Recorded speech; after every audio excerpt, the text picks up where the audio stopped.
Le fameux ultimatum de 7 jours que Maurice Kamto a fixé au président de la République du Cameroun a pris fin ce vendredi quand il était exactement 19 h.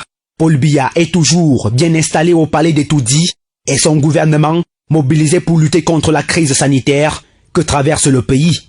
Mais depuis 7 jours, aucune trace de Maurice Kamto, lui qui avait habitué ses adeptes de la République virtuelle du Cameroun par ses discours chaque 2 jours, est porté disparu. Zéro proposition, zéro contribution, comme le font les vrais opposants dans d'autres pays comme le Nigeria, le Tchad ou encore le Gabon pour témoigner leur solidarité face à cette crise sanitaire. Après avoir loupé la mobilisation autour du pseudo-hold-up électoral, Maurice Kamto vient de remporter le prix du hors-sujet politique. Malgré la situation hautement sensible, malgré les morts, malgré la souffrance aiguë des Camerounais, le gourou en chef, à l'image de ces brebis égarées de la basse MRC, en sortant son ultimatum, espérait inciter une insurrection au Cameroun. Comment un leader politique normalement constitué peut vouloir braver les mesures restrictives du gouvernement en invitant les populations dans la rue dans ce contexte particulier?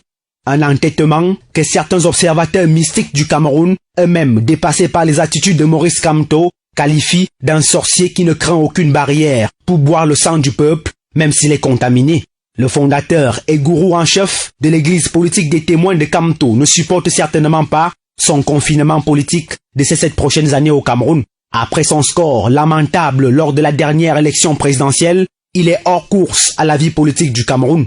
Son parti, n'ayant aucun représentant à l'Assemblée nationale, aucun au Sénat, aucun maire, encore moins conseiller municipal. Comment un homme dénué de toute élégance républicaine croyait-il pouvoir donner les ordres à un as de la politique africaine? Sachant très bien que son ultimatum était voué à l'échec, ces frustrés de la basse MRC surfent actuellement sur une supposée mort du chef de l'État, espérant que la nouvelle allait créer une psychose au sein des populations. Malheureusement pour lui, le peuple camerounais, le vrai, est déjà fatigué de ces embrouilles.